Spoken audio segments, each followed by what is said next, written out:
You have been lying to yourself. Not deliberately, not with malice, but consistently and with such repetition that the lie has become indistinguishable from the truth. And that lie, that one persistent, invisible deception, is the reason the life you want keeps sitting just beyond the reach of the life you are actually living. The lie is not about other people. It is not about your circumstances.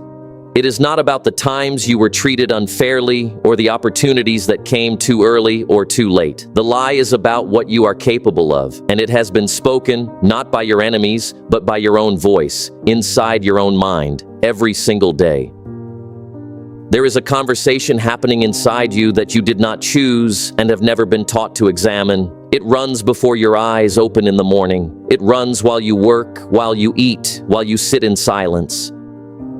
It is the narrator of your entire life, and most men go to their graves without ever once stopping to ask whether that narrator is telling them the truth.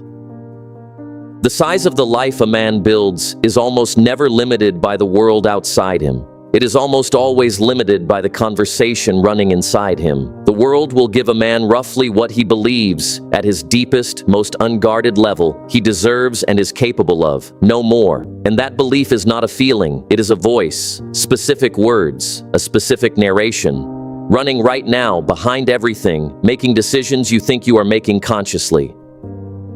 Today we are going to look that voice directly in the face. We are going to name it, understand it, and, if you are willing to do the work, begin the process of changing it permanently. Let me take you back. Every man, at some point in his early life, was a boy who believed almost everything was possible. Watch a young child, before the world gets to him, and you will see a creature of extraordinary confidence. He falls down and gets up without drama. He tries things he has never done before with no apology. He announces large ambitions with complete sincerity. He has not yet been taught to doubt himself. But then, the lessons begin. And I am not speaking of the good lessons. I am speaking of the other ones. The ones that come disguised as care, as caution, as wisdom. Don't get too big for your boots. Who do you think you are? That's not for people like us. Be realistic. These words were spoken, perhaps by a father, perhaps by a teacher, perhaps by a community that had already surrendered its own ambitions and could not bear to watch a young man carry his. And here is the cruelty of it.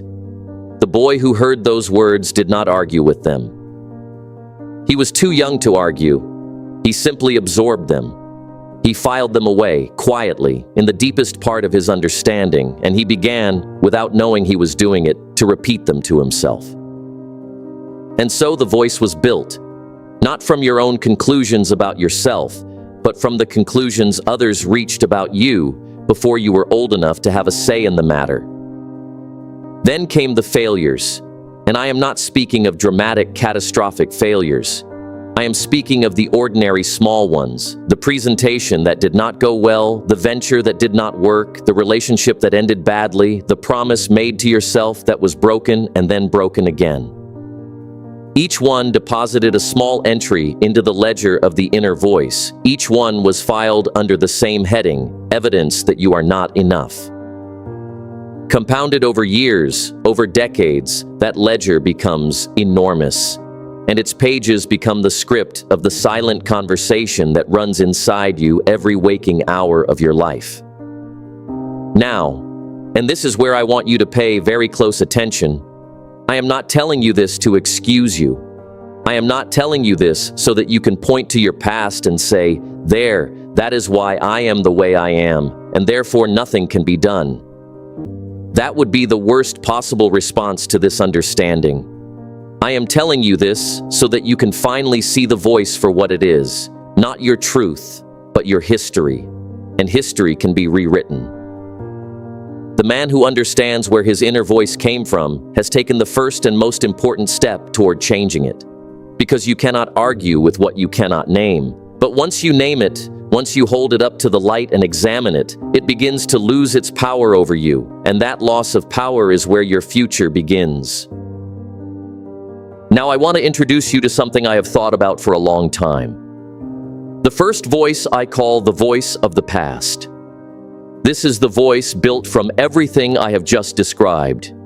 The accumulated doubts, the inherited limitations, the memories of failure, the words of people who did not believe in you. All of it compressed into a single persistent narrator who whispers its commentary on everything you attempt. This voice is clever. I want you to understand how clever it is. It does not announce itself as doubt. It disguises itself as reason. It says things like, now is not the right time. It says, you should be more careful. It says, others have tried this and it did not work. It sounds almost wise. It sounds almost like a friend protecting you from harm, but what it is actually doing, every single time, is protecting you from growth.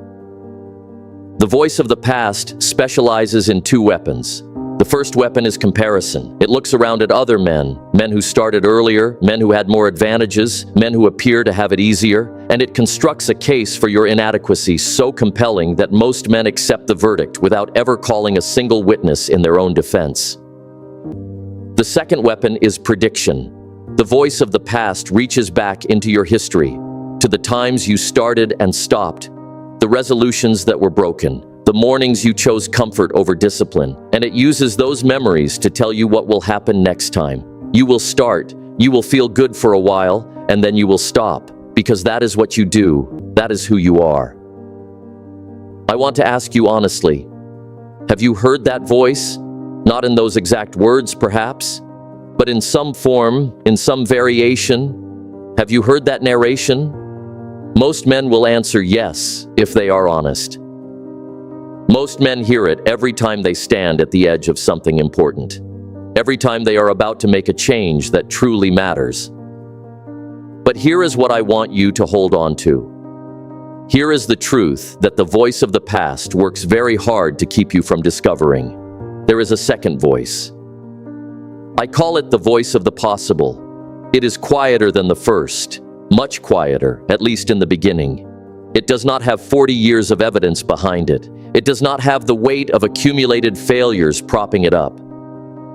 It speaks from a different source entirely. It speaks from the part of you that has always known, beneath the doubt, beneath the conditioning, beneath the voice of the past, that you are capable of more than you have yet expressed. The voice of the possible says things that feel almost uncomfortable at first. It says, you have not yet begun to discover what you are capable of. It says, the best of your life is ahead, not behind. It says, the reason you feel this pull towards something more is because something more is genuinely available to you. And the work, the real work, the inner work that precedes all outer achievement, is the daily, deliberate practice of turning down the volume on the first voice and turning up the volume on the second. This is not wishful thinking. This is not a pleasant idea with no practical foundation. It is the most practical work a man can do, because every action he takes, every risk he accepts or refuses, every day he rises with purpose or surrenders to habit, all of it flows from whichever voice is loudest in the room of his own mind. The man who has cultivated the voice of the possible does not appear to struggle, not because his life is without difficulty, but because the narrative he carries about difficulty is fundamentally different from the one carried by ordinary men. Where others hear an obstacle and the inner voice says, stop, this man hears an obstacle and the inner voice says, here is where I find out what I am made of. That single difference, that small shift in the silent conversation, produces a life that looks from the outside almost effortless. It is not effortless. It is simply narrated differently. Now I want to show you exactly how this plays out. The first area, how you respond to opportunity. When an opportunity presents itself to a man, a new venture, a new relationship, a new challenge worthy of his effort, the very first thing that happens is not a decision. It is a conversation. Before he says yes or no to the world, he says something to himself. And what he says in that inner moment determines everything that follows. The man whose silent conversation is narrated by the voice of the past will immediately begin to generate reasons for caution. He will not call them fear. He will call them wisdom, practicality, careful thinking. But underneath, the source is the same. It is the voice that has calculated the odds and found them wanting. And so the opportunity passes, politely, with a nod and a perhaps someday, and someday never comes. The man whose silent conversation has been retrained, who has worked deliberately on the narrator inside him, responds to the same opportunity with a different first question. Not what could go wrong, but what becomes possible if this works. That is not recklessness. That is the productive optimism of a mind that has been pointed toward growth rather than toward protection. The second area, how you handle failure. Every man fails. This is not a consolation. It is a certainty. The question is not whether failure will arrive. The question is what the voice inside you says when it does. The untrained inner voice treats failure as confirmation. It reaches immediately for the filing cabinet of past failures, pulls out the records, and says, "You see, this is consistent with who you are. You tried. It didn't work." The evidence continues to mount, and the man who hears that narration, even without knowing he is hearing it, begins to slow down, begins to hedge, begins to protect himself from future failure by simply attempting less. But the man who has worked on his silent conversation has a different filing system entirely. He does not file failures under evidence against himself. He files them under education. He says, "I am now more qualified than I was yesterday because I know something I did not know before." The event is identical, the narration is completely different, and the narration determines the next action. The third area, your relationship with your own potential. Here is one of the quiet tragedies I have observed in the lives of many men.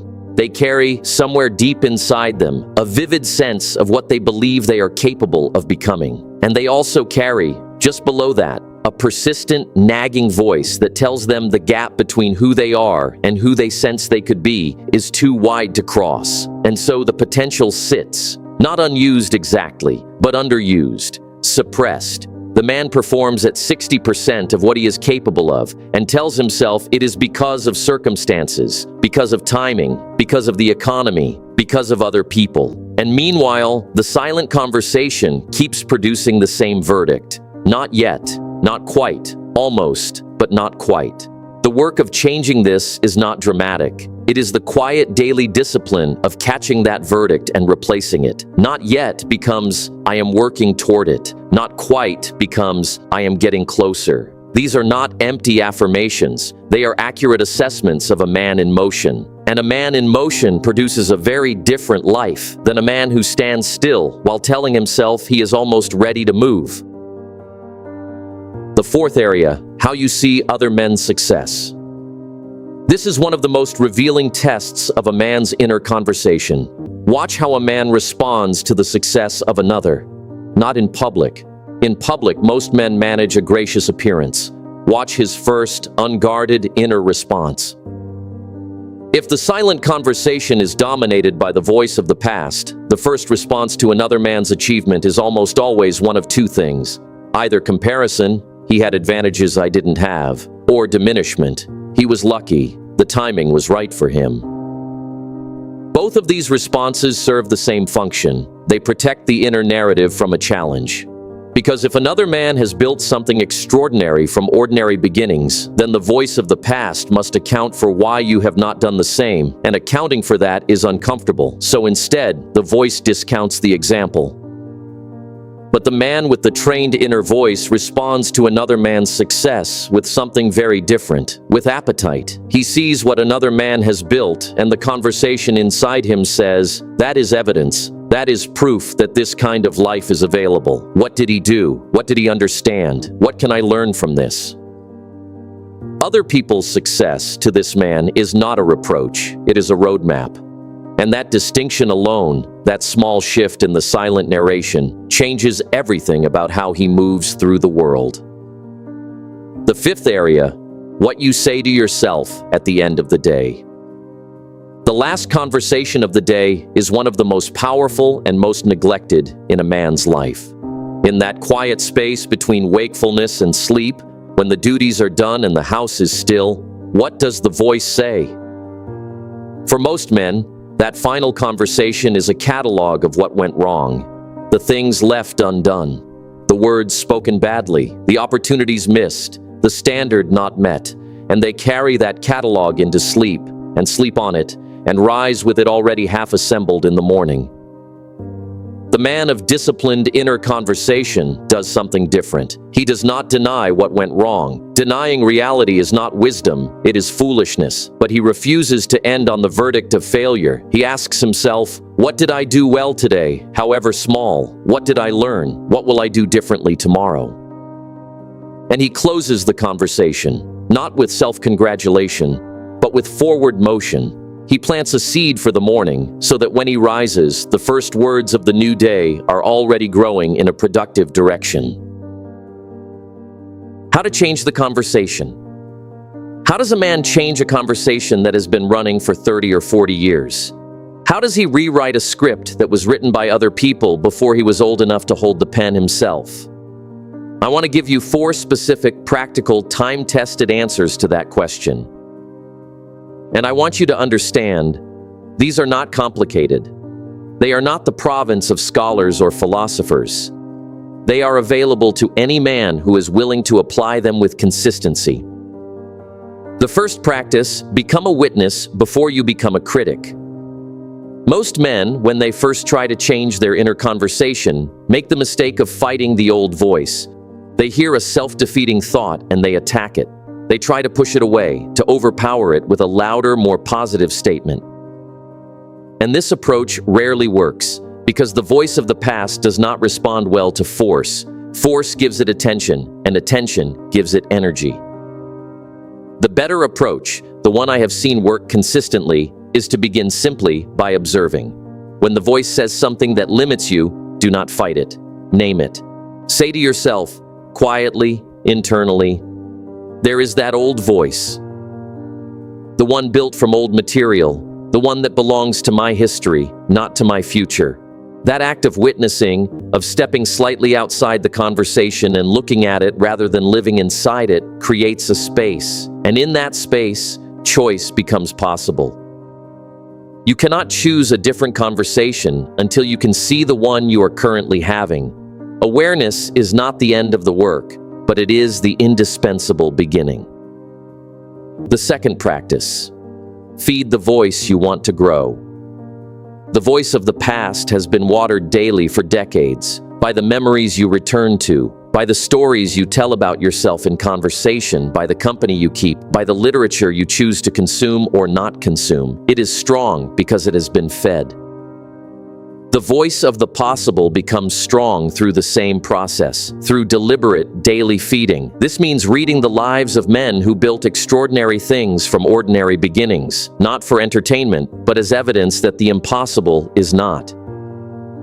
It means spending time in the company of people whose inner conversation is clearly pointed upward, men whose enthusiasm for what is possible is contagious. It means choosing deliberately what you allow to enter your mind in the first hour of the morning and the last hour of the evening, because those are the hours when the inner voice is most receptive, most impressionable, most easily shaped.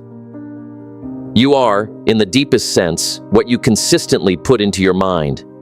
Guard the gates of your own thinking with the same seriousness that a man guards the gates of his home, because what enters there will eventually become the voice that runs your life. The third practice, speak to yourself as you would speak to a son you believed in. I want you to think about this for a moment. If your son came to you, a boy you loved, a boy you believed in with everything you had, and he told you he had failed at something important to him, what would you say? Would you look at him and say, "This is consistent with your history. You always fail. This is who you are"? Of course not. You would say, "Let us look at what happened. Let us learn from it. You have what it takes. Try again and try smarter."